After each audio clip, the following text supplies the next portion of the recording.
রহমান সিলেট ৩ সম্পূরক প্রশ্ন করুন।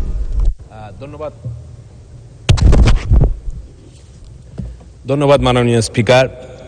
মাননীয় মন্ত্রী, 1970-এর আগরতলার ষড়যন্ত্র মামলায় বঙ্গবন্ধুকে আমাদের প্রবাসী যুক্তরাজ্যরা অনেক সহযোগিতা করেছিলেন। বিশেষ করে 1971-এর মহান মুক্তিযুদ্ধে প্রবাস থেকে অনেক মুক্তিযুদ্ধের সংগঠকরা দেশে কাজ করেছিলেন। মাননীয় মন্ত্রীর কাছে সবিনয় অনুরোধ যে যুক্তরাজ্যে প্রবাসী মুক্তিযোদ্ধা মন্ত্রণালয়ের মাধ্যমে সেখানে বিশেষ করে বঙ্গবন্ধুর স্মৃতি ধরে রাখার জন্য এবং প্রবাসী মুক্তিযোদ্ধাদের স্মৃতি ধরে রাখার জন্য আপনার মন্ত্রণালয় কোনো উদ্যোগ নেবে কিনা? ধন্যবাদ মাননীয় স্পিকার।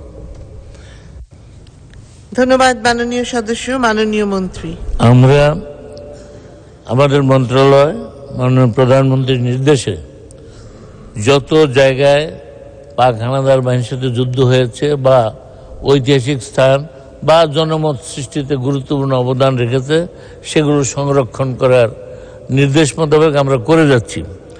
এরকম লন্ডনেও মাননীয় সদস্য যে কথা বলেছেন জনমত গঠনের জন্য, তাদেরও একটা গুরুত্বপূর্ণ ঐতিহাসিক ভূমিকা ছিল। তো একটি স্মৃতিস্তম্ভ করার জন্য সেই দেশের সরকারেরও পারমিশন প্রয়োজন, জায়গারও প্রয়োজন। এরকম সুনির্দিষ্টভাবে যদি এটার ব্যবস্থা করা যায়, অবশ্যই আমাদের মন্ত্রণালয় সেখানে বঙ্গবন্ধুর স্মৃতি এবং মহান মুক্তিযুদ্ধের স্মৃতি রক্ষার্থে সেখানে আমরা স্মৃতিসৌধ বা যেটা হয় মানসম্মত হয় আন্তর্জাতিক মানের আমরা করা আমাদের মন্ত্রণালয় অবশ্যই সেটা করবে। মাননীয় স্পিকার, আপনাকে ধন্যবাদ।